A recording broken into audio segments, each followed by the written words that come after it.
로마서 15장 14절부터 33절에 있는 말씀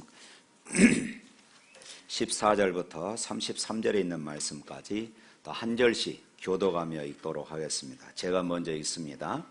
내 형제들아, 너희가 스스로 선함이 가득하고 모든 지식이 차서 능히 서로 고난하는 자임을 나도 확신하노라.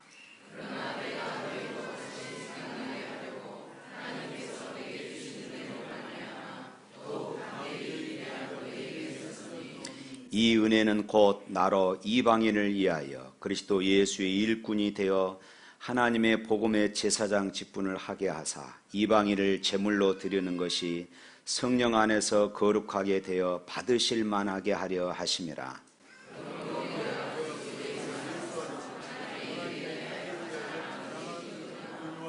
그리스도께서 이방인들을 순종하게 하기 위하여 나를 통하여 역사하신 것 외에는 내가 감히 말하지 아니하노라. 그 일은 말과 행위로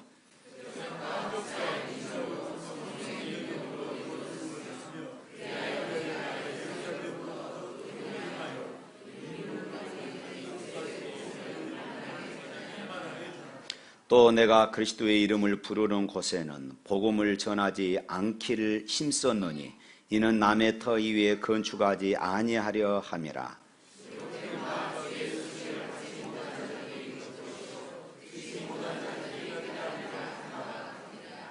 그러므로 또한 내가 너희에게 가려 하던 것이 여러 번 막혔더니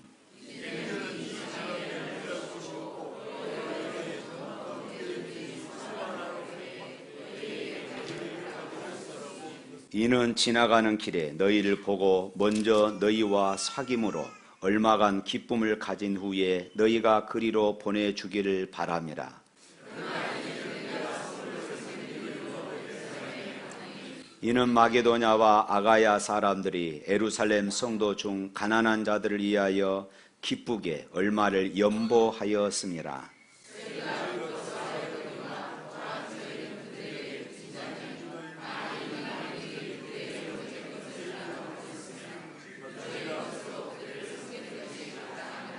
그러므로 내가 이 일을 마치고 이 열매를 그들에게 확증한 후에 너희에게 들렸다가 서바나로 가리라.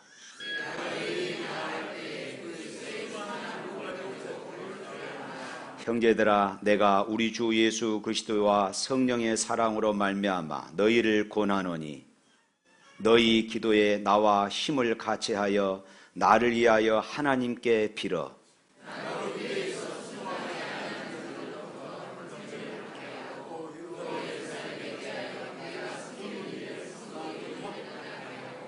나로 하나님의 뜻을 따라 기쁨으로 너희에게 나아가 너희와 함께 편히 쉬게 하라. 평강의 하나님께서 모든 사람과 함께 계실지어다. 아멘. 여러분 설 명절 잘 보내셨습니까? 설날에는 떡국을 먹습니다. 떡국 한 그릇에 나이 한 살 더 먹는다고 어떤 분들은 또 떡국을 안 드신 분들도 아마 계실 것입니다. 그만큼 사람들은 나이 한 살 더 먹는 것에 대해서 나이가 들면 들수록 한 살 더 먹는 것에 대해서 별로 기쁘지 않습니다. 어떻게 해서든지 한 살이라도 줄이려고 그래요. 그런데 실제로 나이를 줄여서 생각하고 줄인 나이로 살아야 한다고 그럽니다. 그래야만이 더 건강하고 또 우리 뇌가 더 발달한다고 그럽니다. 2019년도 국민은행 올간지 1호로에 실린 그런 말입니다. 실제 나이가 70이라도 50이라 생각하고 행동하면 뇌 역시 저절로 생생해진다. 날마다 습관처럼 반복하는 행동이나 부정적인 생각은 뇌의 노화를 촉진하는 대표적인 요인이다. 여러분, 그럼 우리가 부정적인 그런 생각들보다도 긍정적인 것, 그리고 미래적인 것들을 생각하고 지금 현재 내 나이보다도 좀 더 젊게 생각하며 그렇게 살려고 애를 쓸 때 우리 뇌는 젊어진다는 것이에요. 우리 뇌가 활발하게 움직여진다는 것입니다. 이런 마음으로 살아갈 수 있기를 축원합니다. 설교 파일을 확인해 보니까 2018년 3월 첫 주부터 이 노마서 강해 설교를 시작했다라고요. 그러니까 이제 해를 넘겨서 2019년이 되었습니다마는 2018년도는 매 주일마다 거의 절기주일 외에는 거의 노마서 강해 설교를 우리가 다 들었다 하는 그런 결론에 이르게 되어집니다. 그러나 그것으로 끝이어야 하겠습니까? 노마서를 읽은 사람과 읽지 않는 사람, 노마서 강해 설교를 들은 사람과 이 설교를 듣지 않는 사람들의 차이가 무엇일까요? 그저 듣고 안 들은 이런 차이이겠습니까? 노마서 강해를 들었는데 아무런 삶의 변화가 없다면 노마서 강해 설교를 들었다고 할 수가 없을 것입니다. 그렇다면 노마서는 우리에게 어떻게 살라고 하는 것입니까? 이제 노마서 강의 마지막 부분에 이르고 있습니다. 우리의 관심을 이제 이 노마서가 우리에게 원하는 것이 무엇일까? 하나님은 이 노마서를 통하여 우리에게 무엇을 지금 말씀하고 있는가 하는 것을 알아야 합니다. 사도 바울은 노마서에서 십자가 복음의 핵심이 무엇인가 아주 명확하게 우리에게 가르쳐 주었습니다. 1장부터 8장까지는 모든 인간은 죄인이며 그리고 죄의 싹은 사망이고 사람의 어떠한 선한 행위나 노력으로도 그 죄의 문제에서 구원함을 얻을 수 없다 하는 것이었습니다. 그런데 하나님의 사랑을 예수 그리스도의 십자가를 통하여서 우리에게 나타내 주셨고 예수님은 십자가에서 죽으시고 부활하심으로 말미암아 우리 인간의 이 죄 문제를 완전히 해결하셨습니다. 그리고 이 사실을 믿음으로 받아들이는 사람들은 하나님을 아버지라 부르는 이런 은혜와 그리고 하나님 나라의 영광에 이르는 그런 약속을 우리에게 주셨습니다. 그리고 9장부터 11장까지는 유대인에 관한 문제들을 언급하고 이제 12장부터 15장까지는 예수님의 새 생명으로 사는 자는 어떻게 살아야 할 것인가? 그래서 12장 시작하면서 그랬잖아요. 하나님의 선하시고 기뻐하시고 온전한 뜻이 무엇인가? 우리가 생각하라고 사도 바울은 외치고 있습니다. 그리고 오늘 본문에서 사도 바울은 십자가 복음을 자신의 삶에 어떻게 적용하였는지 지극히 개인적인 자신의 어떤 개인적인 간증을 지금 담고 있습니다. 사도 바울은 복음 때문에 이방인에게 복음을 전하는 사도가 되었다라고 고백합니다. 16절 말씀 한번 읽어보도록 하겠습니다. 16절입니다. 이 은혜는 곧 나라 이방인을 위하여 그리스도 예수의 일꾼이 되어 하나님의 복음의 제사장 직분을 하게 하사 이방인을 제물로 드리는 것이 성령 안에서 거룩하게 되어 받으실 만하게 하려 하심이라. 이 말은 우리가 읽으니까 참 쉽습니다만은 엄청난 말입니다. 왜냐하면 정상적으로 이렇게 이방인들을 위해서 당시의 시대의 분위기가 이방인들을 위해서 이렇게 할 사람이 없기 때문에 그렇습니다. 지금도 타국에 나가서 선교사로 헌신한다면 가족이나 친지들 또 친구들이 쉽게 동의하지 않을 것입니다. 하물며 당시에 이방인들을 위한 사도로 헌신한다는 것은 정말로 이해할 수 없는 일이었어요. 왜냐하면 이때 당시 이방인들은 어떤 죄인들의 아이콘으로 또 어떤 지옥에 들어갈 그런 사람들로 이렇게 인식이 되었기 때문입니다. 예수님의 수제자였던 베드로도 이방인인 로마 군대 장군이었던 고넬료 집에 가서 말씀을 전했을 때에 그곳에 성령이 부어지는 것을 보고 깜짝 놀랐습니다. 어떻게 이런 일이 일어날 수 있을까? 바로 그것이었습니다. 훗날 사도 바울은 이방인들에게 복음을 전하다가 결국 로마에서 목배임을 당하여 순교를 합니다. 사도 바울이 자신이 이런 일을 당할 것을 몰랐을까요? 잘 알고 있었을 것입니다. 빌립보서 3장 7절부터 8절 말씀 한번 읽어보도록 하겠습니다. 읽겠습니다. 그러나 무엇이든지 내게 유익하던 것을 내가 그리스도를 위하여 다 해로 여길 뿐더러 또한 모든 것을 해로 여김은 내 주 그리스도 예수를 아는 지식이 가장 고상하기 때문이라. 내가 그를 위하여 모든 것을 잃어버리고 배설물로 여김은. 여기까지입니다. 사도 바울은 자신이 어떠한 처지가 될 줄을 알고 그 길을 걸어갔던 것입니다. 여기서 우리는 사도 바울이 이방인에 의한 그런 사도가 된 것이 어떤 자신의 생각이나 자신의 계획이 아니었음을 알 수 있습니다. 전적으로 주님의 부르심이었습니다. 사도 바울은 예수님께 붙잡혀 살았던 것입니다. 그래서 오늘 18절 말씀에 바울은 이렇게 고백합니다. 18절 말씀 또 다 같이 읽겠습니다. 그리스도께서 이방인들을 순종하게 하기 위하여 나를 통하여 역사하신 것 외에는 내가 감히 말하지 아니하노라. 하나님의 일을 하는 사역자는요, 두 가지 유형으로 나눕니다. 첫 번째로는 예수님을 위하여 자신이 열심히 충성하는 사람이고, 두 번째로는 예수님께서 그를 통하여 나를 통하여 역사하시도록 자신을 내어드리는 사람입니다. 사도 바울은 여기에서 후자였습니다. 우리는 이 차이를 정확하게 알아야 합니다. 이것이 로마서를 쓴 사도 바울의 삶이었고, 우리가 로마서의 복음을 제대로 이해하고 살아가는 삶이 되어질 것입니다. 다시 말해서 내가 예수님을 위하여서 무엇인가 충성하며 살아야 되겠다, 이것이 아니라 예수님께서 나를 통하여 역사하시도록 나 자신을 드리는 삶인 것이에요. 첫 번째로는 내가 무엇을 했다, 이것이 남고, 두 번째로는 주님이 하셨습니다, 이렇게 고백할 수밖에 없는 것입니다.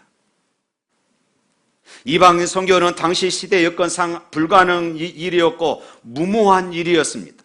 늘 중단될 위기에 처했습니다. 그러나 타오르는 불길처럼 세계로 뻗어나갔습니다. 세계사가 그것을 증거합니다. 왜냐하면 하나님께서 이 일을 하셨기 때문입니다. 할렐루야.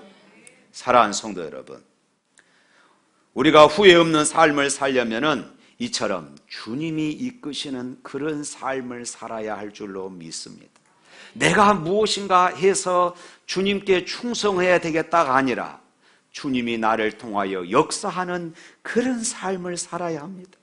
자기 생각에 옳거나 좋아 보이는 삶이 아니라 예수님이 이끄시는, 주님이 인도하시는 그런 삶을 살아가야 할 줄로 믿습니다. 부부관계나 자녀 교육이나 직장 생활이나 교회 생활이나 오직 주 예수님께 순종하며 사는 것입니다. 그러면은 우리도 우리의 삶에 대하여 그리스도께서 나로 말미암아 역사하셨습니다, 이렇게 간증하게 될 줄로 믿습니다. 22절부터 24절 말씀 보면은 사도 바울은 로마로 가고자 했습니다. 그리고 그는 서바나, 지금으로 말하면 스페인을 마음에 두고 있었습니다. 그때 당시 이 스페인은 땅끝이라고 여겨졌기 때문에 사도 바울은 하나님 말씀처럼 땅끝까지 복음을 전하려고 이 스페인으로 가고자 했던 것입니다.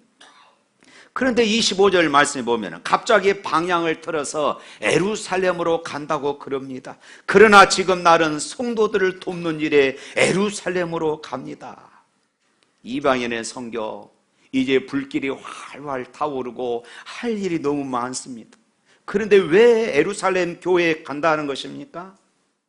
여기서 우리는 또 한 가지 알 수 있는 것이, 사도 바울은 자신의 계획대로라면은 노마를 걸쳐서 서바나로 가야 했습니다.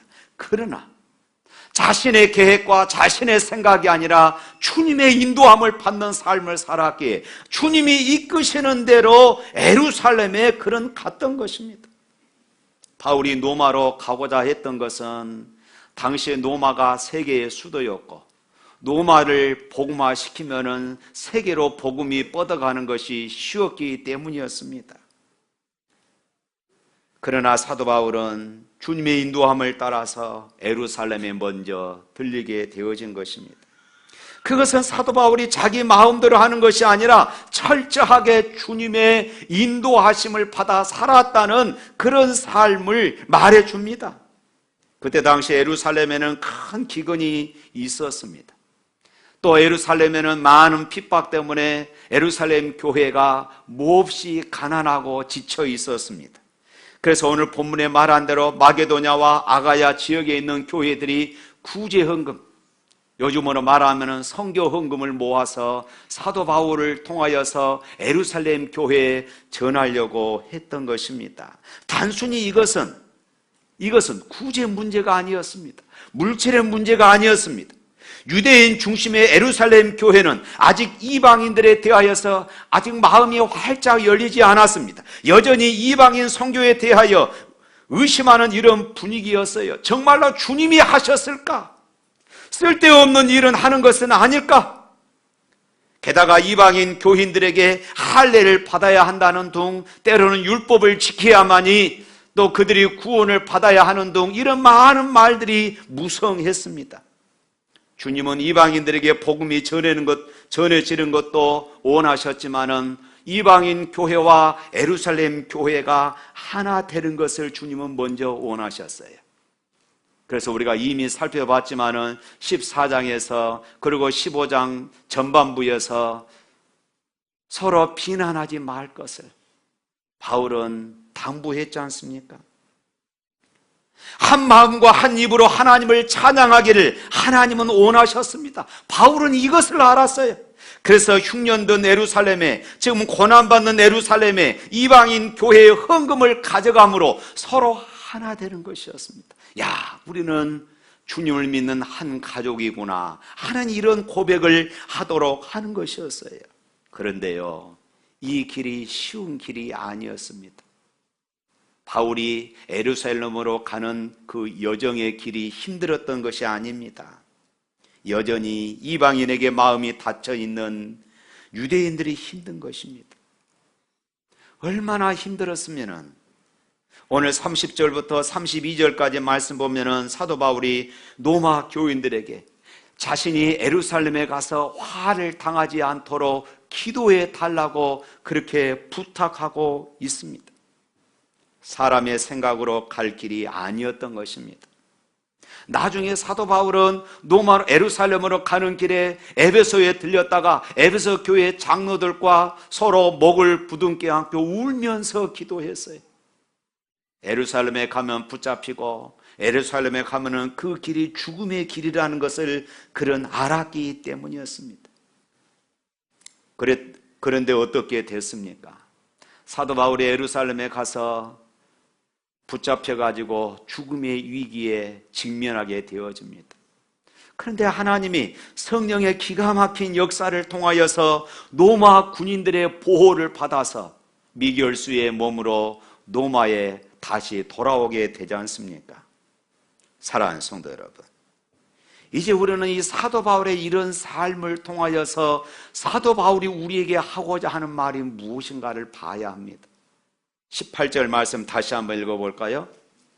15장 18절 말씀. 그리스도께서 이방인들을 순종하게 하기 위하여 나를 통하여 역사하신 것 외에는 내가 감히 말하지 아니하노라. 그리스도께서 나를 시켜서 이루어 놓으신 것 밖에는 나는 아무것도 감히 말하지 않겠습니다. 오늘 우리가 이런 삶을 살아야 합니다.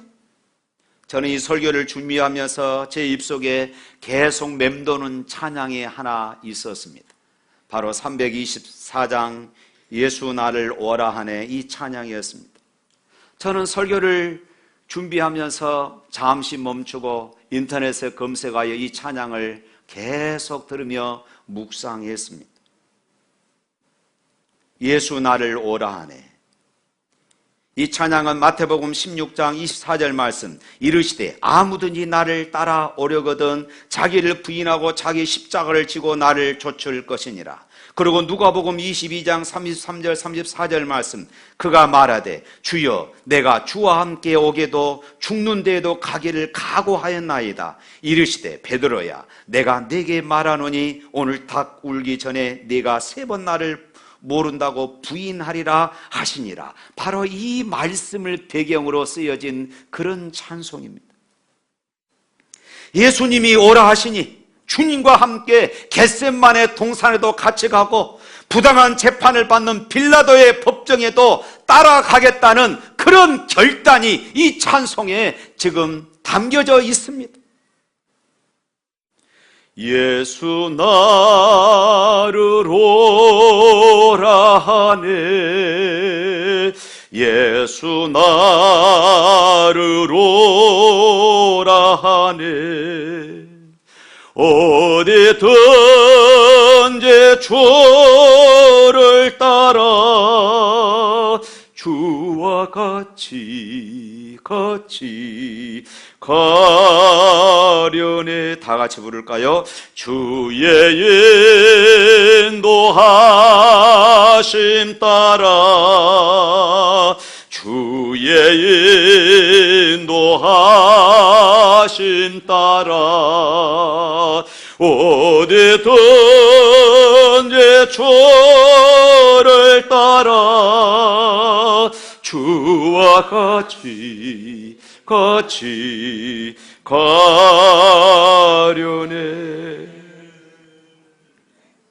근데요, 이 찬양 1절, 2절, 3절, 4절 부르다 보면요, 마지막 절에 갑자기 주인공이, 주어가 바꾸어집니다. 1절, 2절, 3절에서는 내가 주인이었습니다.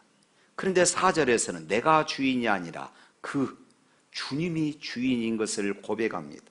그래서 1절, 2절, 3절에서는 주와 같이 가려네, 주와 같이 가려네, 내가 주님과 같이 가겠습니다, 이렇게 고백합니다. 그런데 4절에서는 이렇게 말해요. 나와 함께 가시네. 누가요? 그분이. 내가 주인이 아니라 주님이 주인으로 바뀌게 되어진 것입니다. 그분이 나에게 은혜와 영광을 주십니다. 그리고 그분이 나와 함께 모든 것을 가십니다. 이렇게 지금 찬양하고 있는 것이에요. 어떻게 이런 기바꿈이 일어났는지 정확히 알 수는 없으나 이 찬송 작가는 찬송을 써 내려가는 중에 하나님의 크신 은혜를 체험하고 높은 영적인 경지에서 이 찬송을 썼음에 틀림없습니다. 그렇습니다. 성숙한 그리스도인은 처음에 신앙생활을 자기로부터 시작이 되어집니다. 그리고 내가 주님을 위해서 충성해야 되겠다, 이렇게 다짐을 합니다. 그러나 살다 보면은 어느 틈엔가 자기는 없어지고 주님이 자기의 삶을 통하여서 역사하는 것을 보게 되어집니다. 내가 주님을 위해서 충성하는 것이 아니라 주님이 나를 위해서, 주님이 나를 통하여 역사하시는 삶을 보게 되어지는 것이에요. 내가 주님을 위해서 충성하는 것이 아니라 주님이 나를 통하여 일하시도록 나를 내어드리는 삶인 것입니다. 이제는 내가 주님을 따르는 것이 아니라 주님이 나와 함께 가시는 것입니다. 할렐루야. 최근 어느 책에 보니까 자수성가한 사람의 성공 요인은 분석한 결과 전문성이 20%, 태도가 40%, 그리고 열정이 40%를 차지한다는 통계입니다. 그야말로 실력보다는 열정이 중요하다 하는 것을 뒷받침해주는 결과입니다. 그렇습니다. 열정은 평범한 사람을 비범한 사람으로 부상시켜주고 불가능한 일도 가능한 현실로 바꾸어 놓습니다. 인생은 열정에 의해 성패가 좌우됩니다. 제가 좋아하는 문장이 있습니다. 당신의 열정이 당신의 운명을 결정한다. 한번 따라서 해볼랍니까? 당신의 열정이 당신의 운명을 결정한다. 다시 한번, 당신의 열정이 당신의 운명을 결정한다. 목회자들에게 감동을 주는 책이 있습니다. 고 정원태 목사님이 쓰신 열정 칼빈주의입니다. 이 책을 읽는 많은 신학도들에게 많은 감동을 주고 뜨거운 열정을 일으키게 합니다. 저는 목회자가 되면서 열정적인 목회자가 되는 것이 제 목회 철학이었습니다. 그래서 모든 일에 저는 열정적이었습니다. 그런데 나이 50이 넘으면서 지난 날들을 되돌아보니까 열정만이 전부가 아니었던 것을 발견하게 되었습니다. 순간순간마다 하나님의 은혜가 있었음을 보게 되어진 것이에요. 하나님의 손길이 닿지 않는 것은 아무것도 없었습니다. 내가 충성하며 살았던 것이 아니라 하나님께서 저를 사용하셨음을 보게 되어진 것입니다. 순간 저는 하나님 앞에 회개했습니다. 열정만 앞세워서 하나님의 은혜를 조금이나마 잊어버리고 있었음을 발견하게 되어진 것입니다. 그때부터 제 목회 철학이 열정적인 목회자가 아니라 뚜벅뚜벅이 바꾸어지게 되어진 것입니다. 그래서 제 카톡 메인창에 뚜벅뚜벅으로 이렇게 올려놓았습니다. 그 전에는 항상 열정적인 목회자 이것이었습니다. 그런데 이제는 뚜벅뚜벅이었습니다. 작년 청년부 동계 수련회 때 제가 이 이야기를 해드렸습니다. 이것은 하나님이 주신 비전만 바라보고 뚜벅뚜벅 한 걸음씩 한 걸음씩 순종하며 걸어가다 보면 하나님께서 모든 것을 다 하신다 하는 이런 신앙 고백입니다. 사랑하는 성도 여러분, 우리는 성공의 길, 축복의 길을 구합니다. 그런데 하나님은 우리를 인도하실 때 무작정 성공의 길, 축복의 길로 빠른 길이 아니라 사는 길, 생명의 길로 인도함을 믿으시기를 축원합니다. 이스라엘 백성들이 출애굽해서 가나안을 향하여 나갈 때에 빠른 길이 있었습니다.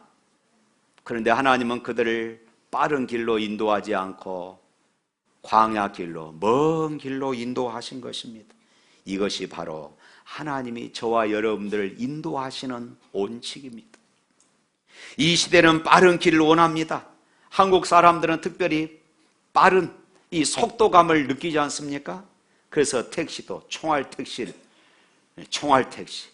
택배도 노케택배 이런 것들이 등장하게 되어집니다. 우리는 모든 것이 맞아떨어지는 빠른 길을 원합니다. 그것이 성공의 길이며 우리의 소원을 성취한다고 그렇게 생각을 합니다. 그러나 하나님은 빠른 길은 실족하기 쉬운 길이라는 것을 이미 가르쳐 주셨어요. 그러므로 우리의 삶에 빠른 길이 열려지지 않는다고 낙심하지 마십시오. 하나님은 빠른 길이 아니라 사는 길, 생명의 길로 우리를 인도하심을 믿으시기를 축원합니다. 로마서는 놀라운 성경입니다. 주님과 친밀하고 사랑이 넘치는 교제의 눈을 열어줍니다. 순종의 삶을 사는 것에 대한 두려움을 제거해 줍니다. 예수 믿고 사는 것은 단순하고 쉬운 것입니다. 예수님의 제자들처럼 그렇게 주님을 따르기만 하면, 뚜벅뚜벅 걸어가기만 하면 되는 것입니다. 오늘 주일 예배에 오신 그 감각으로 모든 삶을 사는 것입니다. 오늘 교회에 왜 나오셨습니까? 재미있어서 나왔습니까? 맛있는 음식을 먹으러 오셨습니까? 편히 쉬려고 오셨습니까? 아니실 것입니다. 그러면 왜 오셨습니까? 여러분의 마음에서 주님이 이끄셔서 이 자리에 나온 줄로 믿습니다. 그러므로 주님이 하셨습니다. 고백할 수밖에 없어요. 주님이 하셨습니다. 그러나 주일 예배만 그렇게 하실 것입니까? 모든 삶을 주일 예배 드리듯 해보시기를 바랍니다.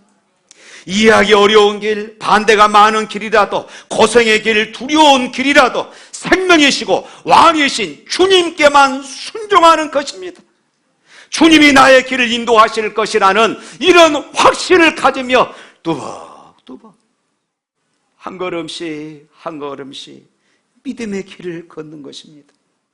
그러면 우리의 삶에도 오늘 사도 바울이 고백했던 것처럼 주님이 하셨습니다. 주님이 나를 통하여 일하셨습니다. 이런 고백에 이르게 될 줄로 믿습니다. 사랑하는 성도 여러분, 오직 주님을 바라보며 오직 주님께만 순종하며 내가 주님을 위해서 무엇인가 충성해 보겠노라 하지 마시고 나를 주님 앞에 온전히 내어 드리면서 믿음으로 뚜벅뚜벅 순종의 삶을 살아갈 수 있기를 주님의 이름으로 축원합니다. 우리 찬양하겠습니다.